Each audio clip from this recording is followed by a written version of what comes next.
Il vous est peut-être déjà arrivé, lorsque vous vous connectez à un réseau Wi-Fi public, de ne pas avoir de connexion Internet. Donc, par exemple, ici, un réseau Wi-Fi public d'ordinateur, la page qui s'ouvre normalement, qui propose de s'identifier à ce Wi-Fi public, ne s'ouvre pas.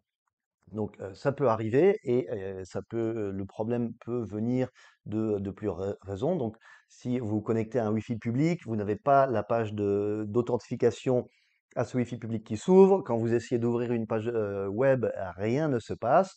Vous pouvez aller voir dans les propriétés Windows, par exemple. Donc, euh, une des solutions éventuellement pourrait être d'utiliser une adresse IP au hasard, mais c'est pas toujours le cas.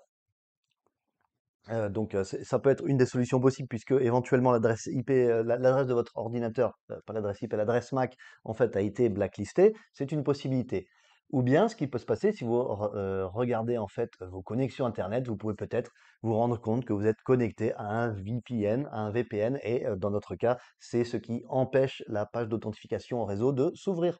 Donc tout ce qu'il suffit de faire en fait, c'est d'ouvrir la fenêtre de notre VPN et de se déconnecter. Donc en fait, on avait gardé une connexion au VPN depuis la précédente session d'ordinateur, et maintenant en se connectant au réseau Wi-Fi, en fait, le VPN nous empêche d'ouvrir la page d'authentification du réseau public, du réseau Wi-Fi public. Donc il suffit de se déconnecter du VPN et directement, comme vous le voyez, on a l'invitation à se connecter au Wi-Fi public. Voilà, on peut se connecter au Wi-Fi public et une fois que c'est fait, voilà, on va le voir, donc on peut tout à fait surfer sur le web sans problème. Donc maintenant qu'on est connecté, on peut se reconnecter. Maintenant qu'on est connecté au Wi-Fi, on peut se reconnecter au VPN pour protéger nos données, bien sûr. Et voilà, on peut faire des choses sur Internet sans problème.